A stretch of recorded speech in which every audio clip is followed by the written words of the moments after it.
Are you thinking about starting an Etsy shop? Or maybe you have one and are you thinking about getting it to that next level? Whether you have one already or you're thinking about starting one, today I have a challenge for you. After helping over 1,200 different Etsy sellers grow and scale their shops, I've realized that a lot of what is on YouTube creates unrealistic expectations. In today's video, I'm going to set things very straight with exactly what is realistic and what you can expect with growing a multi-six-figure Etsy shop. And I'm doing this so that you can identify in yourself if you have what it takes to make it happen. And then if you don't have what it takes right now, I'm going to show you how to adopt what it takes. In the comments below, I would love for you to share what your revenue month to date is. So what is your current revenue so far this month? And I think this would be really interesting and also really inspiring for people to look at. And I'm going to use that information below to make future videos on how to get your current kind of revenue level to the next level. So welcome back to my channel. If you're new here, my name is Dylan Jaris and I'm an Etsy seller of 7 years. I've sold over $1.5 million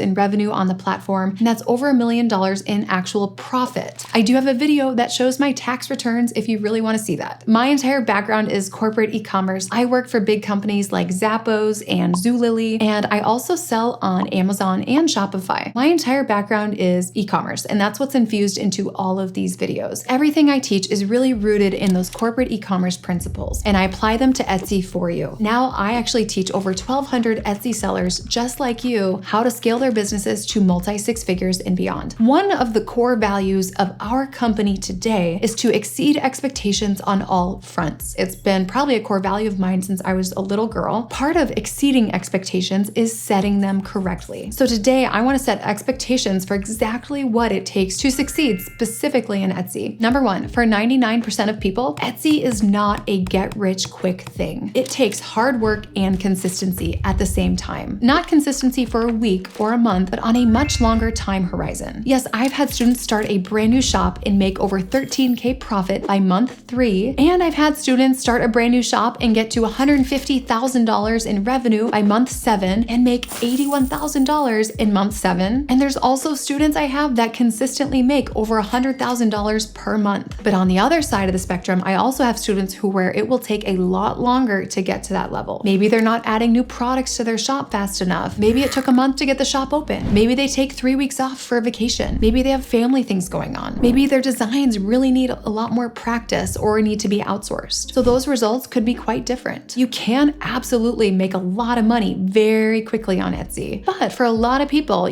making anywhere from $100 to $1,500 in your first full month of implementation is very common for a brand new shop that started from nothing. Now for shops that already have a little bit of momentum and they start to really level up after they've been open for a while, you can see significant percent increases much faster than you might if you were starting a brand new shop. So to improve your shop, you put the effort in, you might see results faster versus someone who started from ground zero. Here's an example of a student. She started coaching with me May 18th. She made $696 in May, and then by the end of June, she had done over $4,100. So that is a huge percent increase. Now she already had momentum going, so that is not an expectation I would recommend someone starting from $0, zero product ideas to have, but it does show that when you have a little bit of momentum and you apply the right strategies, you can see a significant result. The next thing is do not start your Etsy shop or try to take your Etsy shop to the next level just for the purpose of working less. And actually, I would say do not start a business for the purpose of working less. If that is your motivation for being an entrepreneur, you will not last very long. Usually those are the idea hoppers who are in it for that motivation. They kind of lily pad from idea to idea and they stick on one until they realize, oh, this is too much work, move on to the next one. Making a lot of money, it's hard work. You have to expect that. So don't be surprised when you feel like it's hard. And when you realize that it's hard and then you decide you don't want to do it, whose fault is it for the lack of success? It's simply that you didn't want to do the work, and that's totally fine. And you might be better with, a clock in, clock out, like 9 to 5 job and standard 5% raise every year. That might be a better fit for you. And that type of thing can allow you to kind of fly under the radar sometimes, have the Netflix nights, and not everyone is cut out for entrepreneurship. entrepreneurship. I really find that commitment to the process trumps commitment to the outcome. So you've got to be fueled and driven to do the process, not just to have the outcome in hand. And I see this all the time with a lot of digital and print on demand sellers who are kind of sold on this idea of passive income, laptop lifestyle, work from the pool type of thing, make money while you sleep. And they were sold on the idea of passive income, but the action required up front, maybe it wasn't enough of a realization until they got into it. So if you want to start an Etsy shop because you want to work less and make more money, then you have to be willing to like 10x your workload up front to even have a chance of getting to that point. So it is going to be a major short-term sacrifice if you want to make a lot of money and work less for it in the future. All right, the third thing, to be a really successful Etsy shop owner, you have to learn to manage your finances, because otherwise, as soon as the money comes in, it's going to be going right out. It's going to disappear just as fast as it arrived. And Etsy shop owners who aren't successful, they spend that money as soon as they see it come in. If you are in a financial hole, then it is time to extremely cut your costs. This is cutting costs in everywhere you can imagine. This means like buy the cheaper, thinner toilet paper, right? This means like boxes of pasta with jars of sauce. This means peanut butter and jelly. This means rice and beans. No Starbucks, no new clothes, no new cars, date nights at home or for free. This means postponing travel. This means, eliminating those salon appointments. This means no restaurants, maybe for a year. It might even mean moving in with another family to save costs on your rent. I recently met someone who was broke, and they said they were broke because they got a new car and were trying to cover the payment. Well, why did you buy a new car? If you're really struggling with a car payment, then why on earth would you buy a new car? How about a $900 vehicle that runs? Take whatever will run, right? So my husband and I, we drive cars that are, 10 years old. We absolutely don't have to do that, but it's the principle, right? We don't prioritize that. We prioritize other things. And if you are broke, prioritizing having a new vehicle to put out an image, like I would absolutely trade that in. I've also seen people who, they say they're completely broke and they just got their nails done. They get their nails done every 2 weeks and yet they're completely broke. Really think about it. Short term, long term. What is the time horizon that you're living in? Week to week, day to day. We want to go years, decades, right? Really, when you're building a business, you've got to be thinking about your finances differently, cutting costs severely in every way you can if you truly are in a position where you're broke. So if you really want to scale your Etsy shop to 6 figures or multi 6 figures, you got to get your finances under control so that the money that comes in stays, and make some significant lifestyle changes in the short term. Otherwise, you'll never even benefit from this money that you're making in the long term. All right, the last thing that I recommend doing is to stop watching YouTube videos and telling yourself that watching these YouTube videos is going to make you successful. Thinking is never a substitute for action. So I watch inspiring mentors on YouTube like Alex and Layla Hormozi, Lewis Howes, and I can watch them all day long. But if my actions don't change after watching their videos, then that was a complete waste of time and I will not see any results. So you've really got to be a watch it and apply it type of person. So sometimes I get told about these like troll comments from people watching my content. And sometimes they're these long drawn out comments that someone put a lot of time into writing. And I actually heard this from Layla Hormozi. This is why they're broke. Like I asked myself the question, how on earth would someone spend so much time and energy writing this out? Like, didn't they have anything more profitable to do with their time? Like personally, what was the ROI on that 15 minutes? Because time is money. And personally, I don't even have time sometimes to read the comments, let alone be writing comments on all these other videos. So the person who spends their time trolling the comments, they're not a watch it and apply it type of person. And instead they're doing a kind of watch it and make excuses, or watch it and criticize approach. And it's much easier to criticize and to make excuses than it is to do the hard work. There are doers and there are watchers, and their lives are on completely different paths. I am curious, which path do you feel like you are on? That would be something I would love to hear actually in the comments. Do you genuinely feel like, are you on the doer path or have you been on the watcher path? And do you want to get over to the doer path? Because really success is all in the execution and the implementation. You can know how to succeed on Etsy by watching a million YouTube videos, but the correct execution is a completely different ballgame. And the execution part is what separates winners from losers. If you like videos like this, please subscribe to the channel. I love making these for you. I put out new videos every week, so I will see you guys in the next one.